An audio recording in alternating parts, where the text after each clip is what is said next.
Ассалаумағалейкум, құрметті көрермен, қадірлі ұстаздар, қош келдіңіздер. Өздеріңізбен қауышқанымызға қуаныштымыз.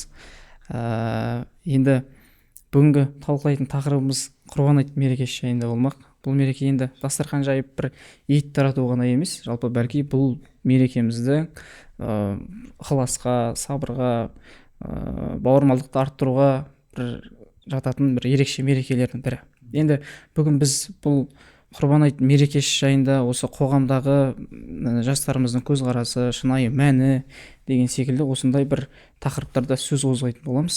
Өздеріңізге енді алғашқы сұрағым, пайғамбарымыздың өзі бұл мерекеге бір ерекше мән берген. Бірақ енді қазіргі заманда бұл мерекеге тек жаңағы мал сою болмаса ет тарату деген секілді бір адамдар сөйтіп қабылдайтын секілді. Жалпы бұл мерекенің адамның руханиятына беретін тәрбиелік мәні қандай? Осы жайында сөз қозғасақ. Болды. Бастап кетейін онда. Бисмилля. Бисмилля, альхамдулилля, ассалату ассаламу ала расулилля. Өздеріңізді көргенде тағы қуаныштымын. Құдай қаласа Құрбан айтымыз жақындап қалды. Шынымен енді қандай амал болмасын шариғатымызда, қандай мереке болсын, бұл өзінің сыртқы көрінісі емес, міндетті түрде оның руханияты болады. Бұл құрбандық сөзі де өзі қаруба дейді, қариб деп жатады. Бұл жақындау дегенді білдіреді. Аллаға жақындау. Тек қана көбінесе сыртқы көрінісінде пакет ұстап шапқылап жүрген адамдар айтырсында есте қалуы мүмкін ғой. Бірақ бұл анау тарихынан бастап қарасақ, шынымен өзінің ең жақсы көретін нәрсесін Алла үшін қия білу. Ибрахим алейхиссалам қанша жыл бала күтті. 80-нен асқан шағында ма, қателеспесем, Алла тағала бала сұрап сол береді. Енді ол аятта келгендей сағияху, анау өзімен бірге жүретіндей үлкейді дейді, есейді баласы, нағыз бірге жүреді деген кезінде шағында сондай түс көріп, соны құрбандық қылу деген секілді ең қатты жақсы көретін жаңғыз бала, оның үстіне соны құрбандық қылу, енді ол Аллаға шынайы истислам, яғни бойсұнғандығын білдіреді. Осы құрбандықта мақсатта сол Аллаға шынайы бойсынуды білдіреді. Махаббаттың шынайы ма, өзің үшін ең жақын болған нәрсені құрбан қыла аласың ба деген секілді. Қазақта құрбан қылу деген сөз бар ғой, әдемі қолданады. Одан кейін шүкіршіліктің белгісі. Шүкіршіліктің белгісі бұл. Одан кейін бұл қоғамда бір-біріне жарастыратын мереке. Өйткені әрбір үй қалаған кезінде ет жей бермейді. Ет таппай отқан отбасылар болады деген секілді, сондай бір мұрттар майланады дейміз ғой. Арқа-жарқа болады, қонаққа шақырып қонаққа барады деген секілді. Қазақ даласында да бұрын, қазір білмеймін, енді қалаларда, ауылда иістің нешінші күні бүгін иістен қалып кетпейік деген секілді болды. Солай өстік. Осы айтты сол күтетінбіз.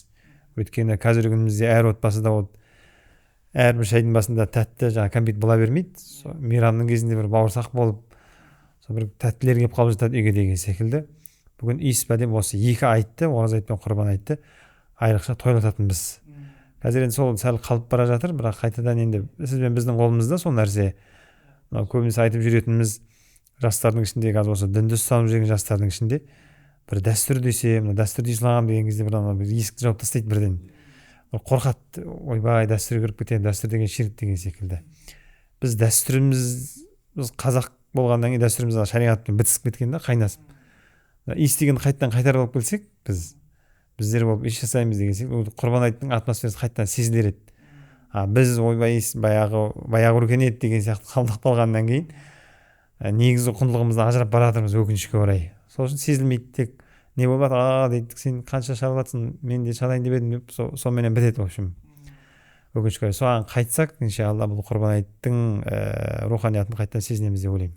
Ұстаз, ана иіс деп жатсыз. Мысалы, менің өзім бұндай дүниені бірінші рет естіп тұрмын. Соны біздің кезімізге дейін жетпеген шығар енді. Иіс деген енді. Сол түсініктірек, халыққа да бір жастарға да түсінікті тілмен осыны кішкене бір анықтамасын. Қазір құдай ас дейміз, садақа дейміз, қазір енді асханаларда жасалады ғой, мешіттің жанындағы. Бұрын ондайлардың бәрі үйде жасалатын. Мынау ата бабасына қайтыс болған мамасына, әкесіне садақа істейді, соны иіс шығару дейді, бауырсақ пісіреді деген секілді. Осы садақа деп айтатынбыз. Сол иіс күні ма, иіс күні қашан деп, сол екі айтты да, сол дастархан жаятын, ағайындардың бәрі келеді, кездеседі. Анау көзден кеткен көңілден кетеді деген әдемі сөз бар. шыныменен ағайындармен араласпағаннан кейін жат болып қалады.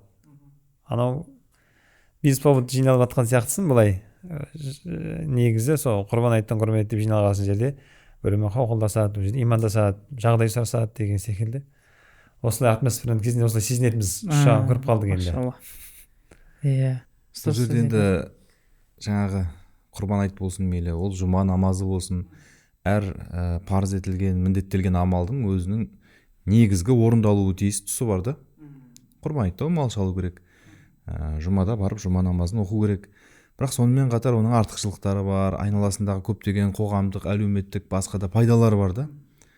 Ол енді өз алдына. Бірақ міндетті түрде бірінші кезекте адам мойнынан міндет болып тұрған шариғаттың талабын орындау керек. Енді мынау бізде мал дүниемен қатысты, яғни 5 парыздың ішінде санап отырсақ, бай, дәулетті адамдарға деп парызы болған нәрселер бар. Зекет, қажылық, мысалға оған сен дүниең жетпесе, сен мойнынан түспейді. Былайынша айтқан кезде бұл ғибадаттың саған қатысы жоқ деген дейді бір. Соған қарағанда мынау адамның былайша айтқан кезде иманына, адамгершілігіне, мынау жиып жатқан дүниесінің кесірі болып тұр ғой. Сол үшін Алла Тағала содан сақтау үшін, қорғау үшін оны мысалға жылына бір рет малының зекетін бергізеді. Егін ексе, егіннің ұшырын бергізеді. Артық дүние жинадың ба басқалардан, саған тағы артық ғибадат жүктеліп жатыр да. Сол сияқты бұл құрбан шалуда мал дүниесі белгілі бір дәрежеге жеткен. Біз енді анау нисап мөлшері деп айтып жатырмыз ғой. Пітір садақасында да негізінде нисап мөлшері бар. Ол әр жан басына деген түсінік жоқ, бірақ бізде қазақ баяғыдан қалыптасып қалған жан басына береді өздері ықыласымен ше. Бірақ негізінде шариғат міндеттемейді оны. Енді қараңыз, мынау құрбан айтты да мал шалуды міндеттеп тұрғаны бұл жерде бағанағы айтып кеткен махаббат мәселесі ғой. Неге Ибрахим пайғамбардың қиссасымен салыстырады? Ол баласына деген махаббаты. Бұл жерде адамның дүниесіне деген махаббаты. Мынау Рамадан Аль-Бутидің әдемі бір махаббат туралы кітабы бар. Сол жерде ол Алла мен адамның арасындағы махаббат, адам мен адамның арасындағы махаббат деп түсіндіріп келеді. Адам мен дүниенің арасындағы махаббат, адам дүниеге деген махаббаты дейді ғой енді. Сонда айырмашылығы бар бұның дейді. Неге? Өйткені біз біреуді жақсы көрсек, оны Алла разылығы үшін жақсы көреміз дейміз. Бұл жерде біздің арамыздағы махаббат тек оның сондай мұсылман болған үшін, тура жолда жүрген үшін, сондай бір жақсы адами қасиеттері болған үшін, жалпы адам сүйетін қылығы болған үшін жақсы көреміз. Бұл Алла разылығы үшін жақсы көру. Оны бай болған үшін, мансапты болған үшін, басқа үшін емес. Ал енді дүниеге келген кезде бұндай түсінік жүрмейді дейді. Мысалға мен Алла разылығы үшін өзіме бір 200 миллионға машина алып алдым деп айтпайсың ғой енді. Ол Алла разылығы үшін жақсы көре алмайсың дүниені. Бұл жерде текетірес бар да. Сондықтан сен таразының екі басы сияқты ғой. Ана Құранда Бақара сүресінде «Ва минан наси ман яттахиду мин дуниллахи андада» дейді ғой. Адамдардың ішінде Алладан басқаны жақсы көретіндер бар дейді. Юхиббунахум ка хуббилла дейді. Оны Алла сияқты жақсы көреді. Алланы жақсы көргенде жақсы көреді дейді кейбіреулер. Уаллазина аману, ал иман келтіргендер болса ашадду хуббан лиллах дейді. Бәрінен де қатты Алланы жақсы көреді дейді. Осы аятты мысалға келтіреді шейх Рамадан Аль-Бути. Жаңағы бұл жерде таразылап отыру керек дейді. Баланс ұстау керек дейді. Сенің Аллаға деген махаббатың басқа бүкіл нәрседен артық болу керек дейді. Ал енді кейде дүние алға шығып кетіп жатады ғой.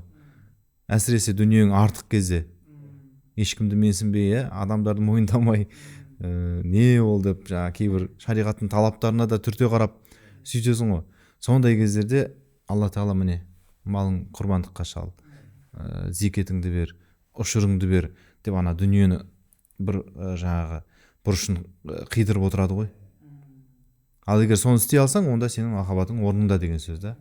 Ал істей алмай, не ол көп емес па, кеше ғана шалған жоқпыз ба, немене тағы келіп қалды ма деген сияқты нәрселер болып жатса, онда сенің дүниеге деген махаббатың басымырақ болып бара жатыр деген сөз да.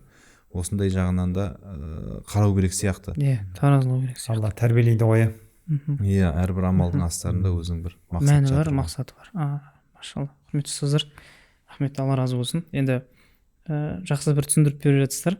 Келесі сауалым өздеріңізге енді қазір көп байқалып жатады, енді әлеуметтік желі болсын, адамдардың қазіргі мына құрбан шалудағы ниеті енді өз алдына, бірақ дегенмен әлеуметтік желіге шығару, мынанша отбасыға осындай жаңағы ит таратылды деген секілді осындай видеоларымыз шығып жатыр. Енді бұл бір жағынан енді алып қарасақ адамдар үшін бір насихат секілді.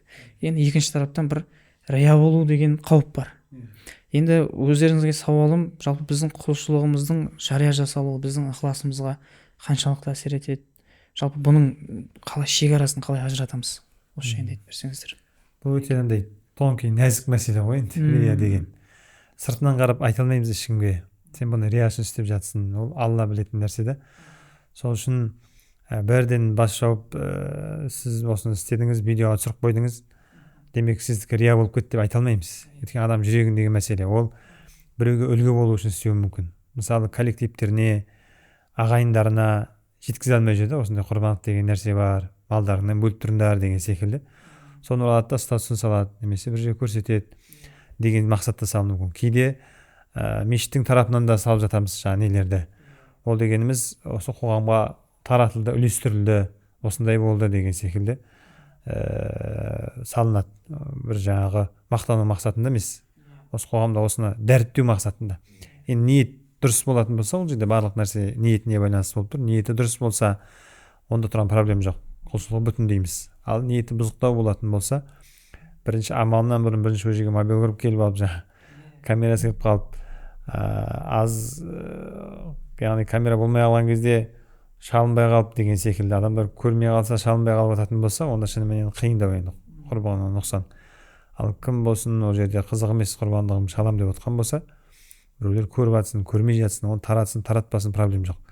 Кейде сырттан бауырларымыз жаңағы шалатта соны камераға түсіріп біреуге берейін деп жатыр десең, сен менің ниетімді құрттың ғой деген сияқты нәрселерді айтып жатады. Жоқ, сіз өзіңіз ниетіңіз дұрыс болса, адал болса, шалдыңыз, проблем жоқ. Кейде сізді бір үлгі қылғымыз келеді. Бір кісі бірден тұрып 2 сиыр сойуы мүмкін, 3 сиыр сойуы мүмкін деген секілді ғой. Сөйтеді де соны түсіріп, осы халыққа үлгі болсын деген сияқты не істеген кезде, жоқ, неге өйтесің деген сияқты бір наразы болып жатады. Кейде бұның бір несі бар, әшкере қылудың да, кедей мен байдың арасын бір жақсарту. Өйткені жоқ кісілер көбінесе байларды жамандауы мүмкін. Бұл бермейді, бөліспейді деген секілді ше. Соның бөлісіп жатқандығын көрсетіп қойса, ол кезде екі жақтың бір-біріне деген несі, махаббаты жақсара түседі. Сол үшін енді бір нәрсені кесіп айту қиын жалпы. Біз тек абай бол дейміз ғой енді. Иә. Ниетіңе абай болды. Өйткені рия деген ол жаңағы Мұхаммад ибн Сириннің бір сөзі бар ғой, әйгілі табиғи ғалым ғой. Рия бір әртүрлі түсте өсіп шығатын бір шөп сияқты дейді. Біреуін жұлсаң басқа түсте тағы өсіп шығады дейді. Mesela арам шөпті білесің ғой, арам шөпті жұлып шығасың. Ол гүлге ұқсап та шыға береді дейді оны. Иә, бір рия деген бір келік емес дейді. Сен ол болды, мен риядан құтылдым деп тұрсаң, басқа бір түрімен тағы шығады ол дейді. Сондай бір қауіпті, сондай бір амалыңды жойып жіберуі мүмкін нәрсе де, сол үшін абай бол деп айтамыз. Әлбетте кейбір кездерде елдің басында жүрген, елдің көз алдында жүрген азаматтардың, тұлғалардың белгілі бір амалды істеуі ол үлкен әсер етеді дінге, халыққа, әсіресе мұсылман халыққа, иман әлсіздерге. Я мысалға сондай бір ел құрметтейтін, барлығы сыйлайтын кісі осы уақытта құрбан шалса, және ол жарияланса, немесе жұма намазына барса деген сияқты, бұл кәдімгідей әсер береді. Яғни басқалардың иманы мен амалына күшті әсер етеді. Сол жағында ескеріп жасаған болуы мүмкін. Енді бұл жерде кейде анау бір дүкендер немесе бір сондай бір сауда ғой, бәрі бір-бірімен жарысқан бір маркетинг. Сондай нәрсеге де кейде қолданып кетіп жатқан сияқты көрінеді да. Міне біз бүгін барып ұжымымызбен, командамызбен дейді ғой қазір, құрбан шалдық, оны 13 отбасына тараттық, үйттік, бүйттік деген. Ол енді сен әншіні шақыр, жұлдызды шақыр, басқа қыл, жарнамалай бер, анағанда, мынағанда рекламаға ақша құя бер. Бірақ мына жақта құлшылығыңды да рекламалардың ішіне кіргізіп жіберме да. Оны да бір монетизировать етіп, ол өзіңде қалсын, оны отбасыңмен істе, немесе жеке барып істе, мобилографың бүкіл жерде жүре берсін. Өйткені сен енді жаңағы адамдар назарынан түсіп қалмауың керексің, ол маркетингтің талабы. Сенің де сенің тауарыңды да адамдар күнде көре беру керек. Бірақ енді мешітке барған кезде, құрбан шалуға барған кезде жаңағы кісіні қалдырып кетті қасында түсіретіндерді. Өзің барып шалды. Сондай бір арзан дүниелермен араластырып жібермеу керек. Ең бастысы ниетін бұзып алмаса болды ғой. Өйткені жаңа іблістің айласын айтады ғой, адамға келіп бір амалды төтесінен бұны істеме деп айтпайды дейді. Оны істеткізеді, бірақ артынан рия қылып немесе міндет сіңдіріп немесе тағы да басқа оның сауабын жоятын істерге түсіріп оны алдап оның сауабын жойып жібереді дейді. Ол ойлап жүреді, мен құрбан да шалып жатырмын, қажылыққа да барып жатырмын, бүкіл амал ихсан жақсылықтың бәрін жасап жатырмын деп ойлайды, бірақ қияметке келген кезде оның бірін риямен, бірін тағы басқамен сауабын жойып алған болуы мүмкін да. Содан абай болса болды ғой тек. Машалла. Енді құрметті бізді көріп жатқан көрермендер үшін құлшылығымызды рекламаға араластырмайық, жалпы маркетингке араластырмайық. Контент, күнде бір контент қуалайды ғой енді. Сол жаңа жыл келіп қалса жаңа жылмен ыңғайластырады. Валентин дейді, бірдеңе дейді, атаулы даталарды календарға қарап отырады ғой өзі. Сол кезде діни мейрамға келіп қалған кезде бір сол істемей ақ қойсыншы дейсің ғой енді. Осы жағын бір ескертіп қойсақ, ескеріп қойсақ, құрметті көрермен. Тамаша. Енді құрметті ұстаздар, Айбол ұстаз жаңа айтып қалып жатсыз ғой енді Валентин деп. Енді қазір жастар тақырыбына кірсек, осы кейде енді мына жастарымыз айтып жатады, маған осы құрбан айт мерекесі қызық емес, бұл үлкендердің мерекесі деп. Бірақ кейде байқап жатамыз, кей жастарымыз басқа бір өзге мәдениеттің мерекелерін бір соған мән беріп, соны тойлап жатады енді. Бұл мерекені жалпы біздің құрбан айт мерекесінің рухани бір сезіну азайып бара жатқан секілді. Енді осы жерде не үшін жастарымыз құрбан айт мерекесінің жалпы рухани атмосферасын толық сезінбей жүр? Бұл жерде қандай бір мәселе бар осы жайында? Анау Хэллоуиндерді бүйтіп атап өтпейді ғой дейсің. Сол ғой. Хэллоуин деген кірді, осы неше жыл болып қалды, 5-6 жыл болды ма, қатты естіп жатыр. Құрбан айт жастар жағы ғой енді. Өйткені білмеймін, мүмкін жаңағы үйінде ауылда жүрген кезде мүмкін енді құрбандық шалады да соны ет тастық бойына қарын жуды ма, бірдеңелермен қалып кеткенде ол мүмкін анау травма су құйбатты бір мүмкін травма алып қалды ма дегендей. Құрбандық десе бір сондай бір шаруашылық еске түсіп жатыр мүмкін да. Ал енді мереке деген кезде көбінесе жастарға не түседі ғой, бір эмоция, бір қуаныш, бір ән, бірдеңе деген секілді нелер. Сол мақсатта біз құрбан айт болып жатса, біз шаралар өткізіп, бір арқансыз бірдеңе қылып жатамыз ғой, барынша енді. Сондай нәрсе күтеді ғой. Соны мереке екендігін сезіндіру үшін енді алдыңғы буынға да салмақ түсетін шығар мүмкін, бағанағыдай бір іс-шараларменен. Бірақ қайтеміз енді, анау әлеуметтік желіден бәрі озып кете алмай тұрмыз ғой, TikTok дегендер бір күшті дофамин тез беріп тастайды. Енді біз ол мерекені бірден өтіп беріп тастау да қиын. Бірақ барынша айтып түсіндіреміз, насихаттаймыз. Бұл мерекенің шынайы жаңағыдай пайдасы неде? Айтып тұрғандай, доспен дос жақындатады, туыспен туыс жақындатады. Осы ана бір есіме түсіп кететіні, жаңағы осы намаз бастадық, осы 1-2 жыл болып қалды, енді мұсылманның 2 мерекесі бар, құрбан айт, ораза айт деген қандай не бар, енді дінге қатысты ұстанып келе жатырмыз ғой. Сонымен айт болды, жаңағы ораза айтты, анау не ұстап келе жатырмыз, ораза ұстап келе жатырмыз, ораза айт болды. Одан өз адам болады, өз қоғамда бір анда белсенді адамдар болады ғой. Біз Нұрсұлтан ұстаз сондай да, әркім істеп қалған, өз үйіне қонақ шақырып береді, сосын біреуді не істеп жүреді, шұқылап жүреді. Қашан шақырасың деп. Сонымен ана кетті маған шықты, мен жаңағы Болатбектің досымыз үйіне барып, ойды жаңағы иіс дегенім сол ғой, жаңағы айт күні уже қазан қайнатып не істеп жатыр арқа жағы. Ол үй көрдік те, сосын анаған барамыз, одан анаған барамыз. Жалпы соғып, аралап бәрін не істеп, сондай атмосфера сезіндіру керек, сыйлық беріп, мысалы 8 наурызда бәріне ерінбей бір гүл айналып шықса да әйтеуір беріп шығады ғой. Сол секілді құдай қонақ болып негізі туысқандардың бәрін есігін қағып шығу керек, құттықтап шыға беру керек. Сосын ол үйдегі балалар да сондай түсінік қалады да, сосын саған соғады деген секілді. Қазір барсам жақтырмайды деген сияқты отыра бермеу керек сияқты. Ол біздер тұрып осындай нәрсе бар деп жайменен бұл идеологияны тықпаштасақ еніп кетеді. Өйткені ана Хэллоуинде байқайсыздар ғой, жаңағы неше түрлі косплей үстерінде киімдерін киіп келеді, қызықтырады. ютубтан көріп жүрген персонаждар қызықтырады деген секілді. Енді мысалға әр нәрседе де бір жасаймыз ғой, бір жаңалау дейді ғой, ребрейтинг жасап. Мысалы біз осындай мерекелерімізді, жаңа иіс деген мереке мысалы күшті ғой енді, былайша енді. Бұның барлығы негізі урбанизациямен бірге жойылып кетіп жатыр ғой. Халықтың жаппай қалаға көшуімен көп нәрсе ауылда қалып кетіп, ол ауылда да жойылып кетіп жатыр. Әйтпесе жаңағы иіс деген ол баяғы 70-ші жылдардағы әңгіме емес, мынау кешегі 2000-ші жылдардың басындағы әңгіме ғой. Одан бөлек айттық деген болатын еді. Біз жаңа ауылда балдар бір ешекке неге мініп алып, үйді жағалап айттық деп айқайлаймыз. Ана үйден біреу шығады да кәмпит болсын, бауырсақ, әйтеуір бірдеңе қолыңа ұстатып жібереді. онсыз қайтармайды да. Кейбір болады айтсаң қайтейін деп қайтарып жібереді. Оның бәрі кешегі бар нәрселер да. Біз оны қалаға келіп бейімделіп кеттік та тез арада. Көп нәрсені жоғалтып алдық. Оның үстіне мынау қазір жаңағы өзге мәдениет енді әлеуметтік желі арқылы кіріп жатыр ғой. Сосын мен ойлаймын, бұл енді көп қой бізде қазір құрбан айт келіп жатыр міне. Кеше ғана міне ораза өтіп кетті. Мынау харам айларында отырмыз да қазір. Зулқағда, Зулхиджа, міне Зулхиджа басталды, Бұл қажылық айлары, одан анау Мұхаррам, Ашура күндер деген сияқты қаншама қасиетті күндер, түндер, миғраж түні деген нәрселер бәрі былай жылдың 12 ай өтіп жатыр ғой. Бірақ оны білетін халық бар, білмейтіндер бар да. Бұның барлығы жаңа құрбан айтты қадірлеу, оны мереке қылып өткізу, оны күту дегеннің бәрі неге байланысты?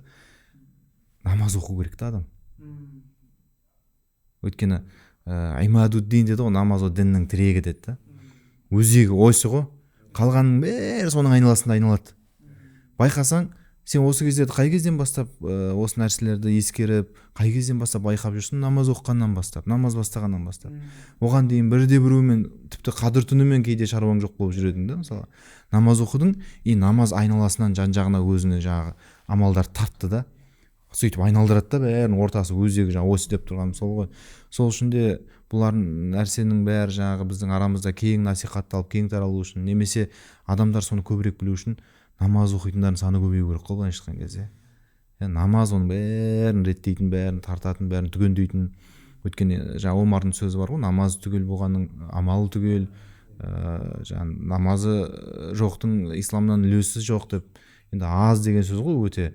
Намаздан құр қалсаң, сен басқа онда бағанағы түндердің бәрі сен жаныңнан былай параллельно басқа өмірде де, басқа дүниеде болып жатқан сияқты өте береді деп. Соған қияметте де ең бірінші намазын сұрайды. Намаз жақсы болса, қалған амалының бәрі жақсы болады дейді. Ал намаз дұрыс болмаса, қалған амалының бәрі дұрыс болмайды дейді. Ол деген сөз, енді намазға мән бермеген салғырт қараған адам, айдалада бір мереке бар екен діни, немесе бір осындай күтетін түн бар екен, күн бар екен деп іздемейді ғой.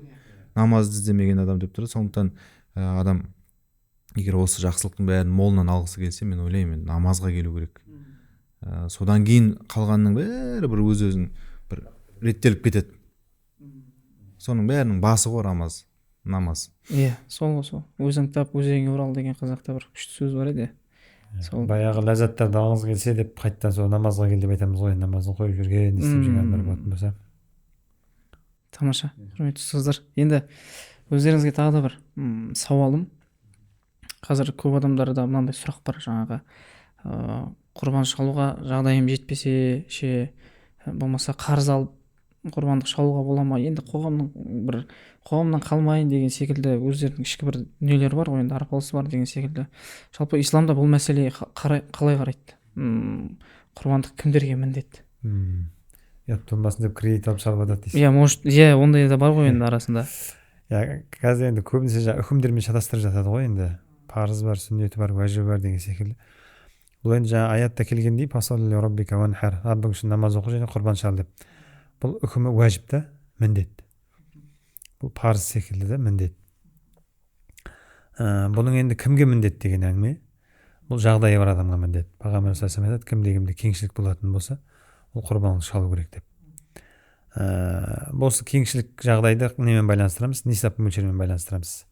Шариғат бір кісіні бай деп тану үшін онда нисап мөлшерінде ақша болу керек, мал дүние болу керек деген секілді. Нисап дегеніміз енді сіздегі мал дүниенің түріне байланысты бөлінеді.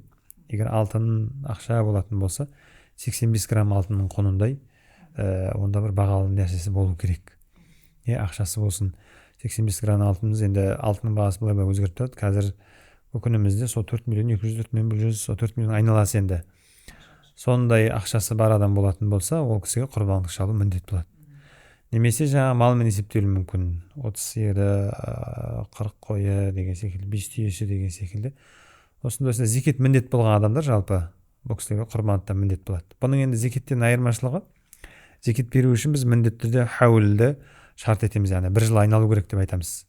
Солдан мал дүниесі қолында 1 жыл айналу керек. Ал құрбандыққа қатысты, құрбан айттың уақыты маусымы келген кезде сіздің қолыңызда сондай дүние болса, ол 1 жыл айналу керек деген шарт жоқ. Сол кезде сіздің қолыңызда сондай нисап мөлшерінде ақша болатын болса, сізге құрбан шалу міндет. Жағдай бола тұра кім шалмаса, біз намаз оқитын жерімізге жоламасын деп Пайғамбар саллаллаху алейхи вассалам қатты ескерткен. сол үшін жағдайы бар адам міндетті түрде бұдан айналып өтпеу керек. Бізде уәжіп деген нәрсе бұл сүннет дегенді білдірмейді. Ол фардон не дейді, амалан, амал тұрғысынан фарз амал секілді, амал тұрғыдан. Тек сенім тұрғысында өзгеше болуы мүмкін. Уәжіпті мойындамаған діннен шыға ма шықпай ма деген мәселеде. Ал амал тұрғысынан парыз бен уәжіп екеуі міндеттілігі бірдей. Істесе сауап болады, істемесе күнә арқалайды, спрос болады деген секілді. Сол үшін бұны төмен бір сүннет деңгейге түсірудің керегі жоқ. Жағдай жетіп тұрған жаңағы шарт табылған кісілер міндетті түрде құрбандық шалуы тиіс. Ал енді жаңағыдай ұят болмасын деп кредит алып не істеп деген секілді сізге негізінде міндет болмаған нәрсені өзіңізге міндеттеудің керегі жоқ. Ал жағдай жоқ адам бір ниеттеніп құрбан сатып алып қойған болса, осы хабарды естігеннен кейін, маған міндет емес екенін деген естігеннен кейін ол шалмай қоюға болмайды. Алып қойды ма, оны шалып тастау керек енді. Ал енді алмаған болса, маған міндет емес екен, ол жаңағы бізде қазекеңдердің ықыласының мықтылығы, бағанағы пітір садақасы, жан садақасы деп барлығы өз-өзіне міндеттеген секілді, құрбандықты да бәрі өз-өзіне міндеттеп алған. Сөйтіп енді біреуден қарызға кіріп кетіп жатады деген сияқты ол нәрсе болмас үшін жағдайыңыз жетіп тұр ма, бар ма, шалыңыз, шалуыңыз міндетті. Ал жоқ па, оны не істемеңіз, өзіңіз қинап деген секілді. Сосын андай нәрсе бар. Айта кетейік, өзі құрбандыққа жарайтын малдар қой, ешкі, сосын сиыр, сосын түйе. Әрқайсының өзінің жасы бар.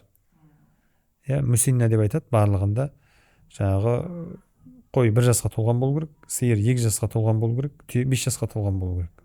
Бұл шарт. Тек қойда ғана 1 жасқа толмаса болады, 6 айдан асқан болу керек, бірақ еті 1 жастың қойдың етін беретін болу керек, шарты. Сондай болса ғана. Ал енді кеше сұрақ осы сиырға қатысты көп түсті, 3-4 сұрақ қойды ма жекеме. 2 жасқа толмай жатыр дейді, шалсақ бола ма деген секілді. Жоқ, болмайды. Сиырымыз 2 жасқа толған болу керек, түйеміз 5 жасқа толған болу керек. Шалу міндетті теу қанағызсам болмас па деген секілді кейде емекесе қиындатып жібересің, шалсам болмас па деген секілді бір бұзау шалып жіберуі мүмкін да біреу. Ет берсем болмас па деген секілді. Жоқ, ол өзінің жоралғысы бар. Нәрсенің шарты бар. Сол нәрселер орындалып шалыну керек. Соны бір ескертіп ескеріп қою керек. Енді сөз тағы да енді облысқа қарасты, біздің облысқа қарасты қандай жерлер бар, мысалға құрбандық шалғысы келетін болса, біз енді қалың көрермен көру мүмкін, сол жақтан бір ескеріп кетсек. Сосын тағы қателеспесем, муфтияттан жаңа онлайн құрбан деген секілді не шығып жатыр. Бұл жерде ғибадат болғаннан кейін жаңа айтып жатыр ғой, жасы, бүкіл шарттары орындалу керек деп. Өйткені ғибадаттың барлығының түбінде бойсыну жатыр да. Сол үшін де біздің бойсынушылығымызды Алла Тағала көру үшін оған өзінше бір әрқайсысына белгілі уақытын болсын, талабын болсын қойып қойған да. Сондықтан ол ниет қой деген нәрсе былайша нәпіл амалдарда жүруі мүмкін. Ең бастысы ниет қой деп. 100 теңге садақа бересің ба, 50 теңге бересің ба, ең бастысы ниет. Ол өз еркіңмен атқарылатын амалда. Ал парыз етілген амалда ол өзінің талаптары болатыны сөзсіз. Ал енді биыл ғана емес, 2020 жылдан басталды муфтият онлайн платформа құрбан шалуға, құрбан муфтият KZ деген ол кеше іске қосылды. Ол құрбан айттан 2 апта бұрын қосылып отыр. Бұл жерден адам өзі тапсырыс беріп, мысалы кейбір кісілер енді мысалы қалада тұрады, оның мал іздеп, базар аралап жүретін, одан қасапшы іздеп, оған ана сойып бер, бөліп бер деп жүретін жағдай болмауы мүмкін, немесе оған бір қатты зауқы да соқпауы мүмкін, бірақ амалын өткізгісі келеді. Ол жаңағы осы сайт арқылы өкілдік дейді ғой, енді оны соған өзінің ғибадатын тапсырады. Соның атынан осы сайтқа жауапты ар жағындағы енді мамандар, қасапшылар сол пәленшенің атынан деп соның малын сойып, таратып, жаңағы оған есебін береді. Оның да жүрегі тыныш, күмәнданбайды. Одан бөлек ол басқа шаруасымен айналысып жүре береді да өзінің. Әлбетте енді егер мүмкіндік болса, сол күндері оның демалыс күн ғой бізде, барып өзі алып малды өзі қолымен сойған дұрыс, жақсы, абзал. Өйткені пайғамбар саллаллаху алейхи вассалам Фатиманың өзіне барып жаңағы қарап тұр дей ма, сөйтіп айтады. Соймасаң да бар қарап тұр дейді. Өйткені адамның қатысуының да өзінің ар жағында бір хикметі бар ғой ол жерде. Одан бөтен бізде енді мешіттерде облыста сойылмайды. Арнайы қалада, аудандарда біз мал сою пунктілерін белгіледік. Сол жерлерге арнайы осы мешіт парақшаларынан адрестерін алып барса болады. Сосын тағы бір ескеретін нәрсе, жаңағы уақыты да, біз мысалға биыл айт намазының уақытын 6:00 деп белгіледік таңғы. Ал құрбан ол жаңағы намаз оқылып болғаннан кейін шалыну керек. Ол кәдімгі міндет солай. Кейбір кісілер ерте тұрып алады, күн шығып кетеді ғой, қазір нешеде 5-ке таман шығып кетеді күн. Біздің облыста тұрады да, ой күн шықты ғой деп сойып тастауы мүмкін да. Бірақ ол намаз оқылып болу керек, айт намазы. Сондықтан жергілікті мешіттерден хабар алып, айт намазы нешеде деп бармаса да тіпті негізі барып қатысқаны дұрыс қой әрине. Бірақ бармаған жағдайдың өзінде де мал соймақ болған кісілер намаздың уақытын біліп алу керек. 6 болса 6:15, 6:20 примерно оқып болды деп барып малын сойса болады да. Әйтпесе ол жарамсыз болып қалады, уақыт кірмей тұрып сойылған мал. Халыққа түсінікті болу үшін сол өздеріңізден нақты бір ақпараттарды бөлісіп қойып жатқан түріміз. Енді өздеріңізге соңғы сауалым, құрметті ұстаздар. Енді құрбан айт дегенде бәріміз енді бағанағы Ибрахим пайғамбарымыздың, Исмаил пайғамбарымыздың оқиғасын еске аламыз ғой. Енді бұл адамзаттың жаңағы Алланың алдында толық біздің мойынсұнуымыздың үлкен мысалы. Енді қазір заманда енді адамдардың құрбандығы енді тек осы бір мал шалу емес, басқа бір нәрсе болуы да мүмкін. Енді сіздердің ойларыңызша, енді мен мысалға келтіріп өтейін, нәпсімен күресу, күнәні тастау, уақытын дұрыс пайдалану деген секілді. Енді бұл жерде сұрағым, сіздердің ойларыңызша бүгінгі адамның Алла үшін жасайтын құрбандығы қандай болуы мүмкін қазіргі заманда? Құрбандықтан басқа ма, жаңағы басқа, мал құрбандықтан басқа дейсің? Мал құрбандықтан басқа, мен уақытымды құрбан қылып жатырмын деп айтуым мүмкін, семьямен уақытымды құрбан қыламын дейді. Өзінің нәпсісін құрбан етуі мүмкін, мысалы тәкаппарлығын іске асқысы келіп тұрса сонымен сөндіреді деген секілді. Құрбан дегеніміз бағана айтқандай, Аллаға жақындау үшін бір нәрсені тәрк ету ғой. Алла үшін сенде қатты қымбат болып тұрған нәрсе Алланың алдына өтіп кетпеу керек та, сендегі махаббат Алланың алдына шығып кетпеу керек, жаңаға деген махаббатың. Сол үшін кейде дүниеменен Алланың үкімі келіп қалған кезде сен мына дүниені құрбандық қыласың да Аллаға жақындап аласың. Сол секілді адам өзін қатты жақсы көруі мүмкін. Сол кезде де өзіне деген махаббаты Алланың махаббатына қалай деген секілді. Немесе Алланың шариғаты тұр мына жерде. Мына жерде басқа мәселе тұр. Соны былай ысырып тастай ма, мынаны қоя ма деген секілді. Осының бәрі құрбандыққа санала береді да адамның. Бірақ осыны құрбан қылып жатырмын деп жаңағы құрбан айттың құрбандығынан қашып жүрмесін. Қазір бірақ құрбандық қылатын нәрсеміз көп шыныменен. Үммет үшін біраз нәрсені істеу керек болады. Удхия, құрбандыққа бару керек болады. Күнәні тәрк ету ғой. Қазір енді біздің азғырылу жаңағы жолдарымыз көп қой. Пайғамбар саллаллаху алейхи вассалам сахабаларға айтты ғой, сендердің имандарың күшті болады деген сияқты мағынада. Өйткені мен сендердің көз алдарыңдамын дейді. Қисайған жерлерің болса бұрып түзетіп, оң солды көрсетіп отырмын. Ал бауырларым деп айтады, кейін келетін үмбеттің ондай адам болмайды деп. Қазір шынында да біз сондай бір алдыңғы буын жол көрсететін, тіпті былайша дүниелік тұрғыдан да ақыл айтатын аға буынның жоқтығын қатты сезіп жүрген ұрпақпыз ғой. Сенің бір өзге түгіл өз ағаң саған ақыл айтатындай ортада жүрген жоқ қазір. Сондықтан қатты бір жаңағы неден үзіліп қалған арба құсап біз бетімізбен кетіп бара жатырмыз. Әсіресе мына қазіргі жастарды айтып отырмын да. Сондықтан оларға бір бағыт беретін бір жол керек. Ал ол жол міне ол Алланың жібі еді. Құранда айтты, Алланың жібі деп. Барлығын содан жармасыңдар және бөлінбеңдер деп. Енді бізге барлық бағытты айтып отыр ғой. Мынауың дұрыс, мынауың сауап, мынауың күнә деп. Сонымен жүрсе, соған қатысты құрбандықтар жасаса да, қазір біз бәрібір де көбіміз ой құл болмаймын, мен Аллаға құл емеспін, анау мынау дегенмен де адам бәрібір бір нәрсенің жетегінде кетеді. Адамның басы Алланың добы деген сөз бар ғой енді бізде қазақта. Бұлай енді жеткізу несі дұрыс емесін шығар мүмкін. Бірақ мағынасы бар да бұл сөздің. Сен былайша егер Алланың айтқанымен жүрмесең, сен шайтанның жетегінде кетесің. Сен былай өз бетіңше жаңа хулиқал инсану даифа дейді Құранда, адам әлсіз жаратылған деп.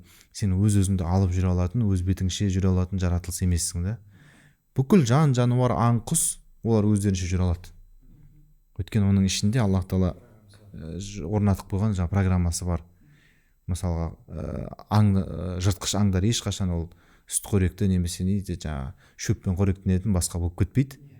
Олар жыртқыш болып жыртқыштығында қалады. Жаратылғаннан қияметке дейін солай. Немесе жаңа суда жүретін балықтар басқа бір тіршілік етіп дегендей. Олар өздері білет, нені жейді, неден қорқады, неден қашады. Ол әрі қарай несінің қалай жаңа тұқымын таратады, оны қалай жетілдіреді, оны бәрін өздері білет. Және сол жаңа неден адаспайды олар. Адасып кетпейді. Бір-бірімен де араласып кетпейді қарама-қайшы нелер, жаратылыстар. Ал адам ондай емес та. Адам әрдайым бақытты, адам әрдайым нұсқауды талап етіп тұратын жаратылыс. Былайша айтқан кезде өзінің басы жоқ деген сияқты ғой. Сен қанша Алланың жолынан қашқанмен, бәрібір шайтан сені былай да былай доп қылады да. Сондықтан қазіргі мынау біздің кезде әсіресе осындай бір фитна заман, неше түрлі азғыру, алдау көп, арбау көп заманда бізге Алла Тағаланың жолы қатты керек. Сондықтан не айтамыз? Осы бір жастықты, осы бір айналадағы қызықты, кейбір күнә, кейбірі харам болып есептелетін дүниелерді тәрк ету, солардан қашу арқылы құрбандық қылып, міне Аллаға берілу керек қой. Құранда соның бәрін ескеріп келіп, фафирру илалла дейді, Аллаға қашыңдар дейді. Ол жай ғана жылжитын, жай ғана жақындайтын нәрсе емес. Аналардан кәдімгідей тұра қашатын амал деп көрсетіп тұр ғой біз айналадағы азғыруларды ше. Одан жалғыз пана ол Аллада. Сондықтан жаңа Құранда оқып бастаған кезде аузу биллахи минаш шайтанир раджим. Осы аузу деген сөз мен пана тілеймін, қорған сұраймын деген сөз ғой. Алладан пана тілеймін деп бастаймыз да. Сол сияқты біздің жалғыз панамыз сол Алла. Осы исламның талаптары осыған бір жармасып, сөйтсек қана құтылатын бір заманда тұрмыз ғой. Бір жүрекке екі махаббат десең. Бәрібір бір нәрсені құрбан қылуың керек. Сен Алланың дінін тастаймын, ұнамайды дегенменен сен мияқта соны құрбан қылып анаған жетейін деп тұрсың да бәрібір. Кейде адамдар мынау шариғат ұстап өйтеміз, бүйтеміз деп жатады ғой. Бәрібір жаңағы дисциплина ұстау үшін де айтып жатады ғой. Оған да құрбандық керек сен. Осындай кезде тұрасың, мындай кезде мынандай тамақтан бас тартасың, мынандай қыласың деген секілді. Сол құрбандығың енді дұрыс Алланың алдында қабыл болатын құрбандық болса, нұр үстіне нұр ғой. Манипуляция деген нәрсе бар ғой. Адамды қалайша енді оны анықтамасы қалай? Әділжан, сен білесің ғой, оқып жүрсің ғой. Манипуляция деген енді адамды неге басқару ғой, санасына әсер етіп, сол арқылы басқару ғой адамды. Бізде қазір уағыз насихат айтқан кезде сендер манипулировать етпеңдер бізді дейді ғой. Ол адам солай. Сен бәрібір бір манипуляцияң астында жүресің. Қашанда. Не сен Алла Тағаланың санаңа әсер еткен сөзімен жүресің, не шайтанның сен санаңа әсер еткен сөзімен жүресің де. Ал саған мысалға тым жақсы уағыз тыңдап отырған қазір енді әйелдерді феминизмге сондайға шақырып жатыр ғой. Уағыз тыңдап тым жақсы күйеуіне итағат етіп отырған әйелге келеді да, олар манипулировать етпесін, сені өйтпесін, сөйтпесін. Ал не істеді ол? Өзі оған манипуляция жасап жатыр да. Осы сөз арқылы просто сенің әсеріңнен алып шығып, өзінің әсерін береді. Оны жаңағы Рамадан Аль-Будидің бір керемет кітабы бар. Әл-Исламу маладу кулли мужтамаатил инсания деген. Ислам барлық адамзат қоғамының панасы дейді. Толстойдың бір сөзі бар деп айтады ғой. Ақылы бар адамның соңғы табан тірейтін жері ислам деген. Сол сияқты сол кітабында келтіреді. Жаңағы шайтан Аллаға уәде берді ғой қуылған кезде. Ла аттахиданна мин айбадика насибан мафруда деп, сенің құлдарыңның кейбірін өзіме құл қыламын деді ғой, бір тобын, бір бөлігін. Сонда көрдің ба дейді, сен Аллаға құл болма, құл емессің, сен еркін бол, азат бол деп жасалған дағуалардың бәрі ол шайтанның дағуасы дейді. Неге? Ол Алланың құлдығынан сені шығарып алып, өзінің құлдығына әкепті ғой дейді. Одан кейін не істедің? Сен еркін болып кеттің ба, азат болып кеттің ба? Бәрібір бір мәдениеттің, сырттан келген жат мәдениеттің, я болмаса бір сондай сенімге ұқсас бір нәрсенің жетегінде жүрсің бәрібір дейді. қалай атасаң олай ата Иә, дейсің сен не істедің ал, одан кейін бір өзіңше бір өмірдің мәнін ойлап таптың ба, соны сүрудің бір жолын ойлап таптың ба, не істедің сен? Бір жолдан шықтың да екінші жолға түстің, болды дейді. Өмір сондай жолдардан тұрады ғой. Сондықтан тура жол деп айтамыз ғой, біздің ислам жолы ол тура аллаға жеткізетін жолда, содан адаспау керек. Жалпы бүгінгі шығарылымнан осы соңғы сұрағымыздан түйгеніміз, алладан қашпай керісінше аллаға қашуымыз керек екен. Бір өте бір бүгінгі неміздің түйіні болған секілді. Сол себептен де бізді көріп жатқан көп жастар осы бір шығарылымды көріп бір пайдалып жатса, біз үшін үлкен, ол да біз үшін үлкен мотивация деп қояйықшы. Бір құрбандығымыз ақталған. Біз бір құрбандығымыз деп. Алла разы болсын, құрметті ұстаздар, келіп бүгінгі шығарылымға қатысып, шынымен де сағынып қалыппын. Подкаст алдағы уақытта жиірек түсіріп тұрсақ, алла қаласа, болған енді көрермендерде әлеуметтік желіні оқып жатамыз. Подкасттарымыздың соңында осы шығарылымдар, осы подкаст өте күшті деп айтып жатады. Тағы да түсірсеңіздер деген секілді. Сол Айболат ұстаз, сізге де енді алдағы сапарларыңызға сәттілік. Алла қаласа, достан ұстаз, сізге де сәттілік тілейміз. Бұйырса 100 000 оқырманға кішкене ғана қалып тұр. Ұстаздың бұйырса Инстаграм парақшасына тіркеліп кетіңіздер. Айболат ұстаздың Инстаграм парақшасына тіркеліп кетіңіздер, және де осы таным арнасы жалпы осы шығарылып қосулы болсын. Әрқашан біздерді осылай қолдап, колокольчикті басып, біздің әлеуметтік желідегі парақшаларымызға тіркеліп отырсаңыздар, ол біз үшін үлкен қолдау болар еді. Сол, назарларыңызға рахмет.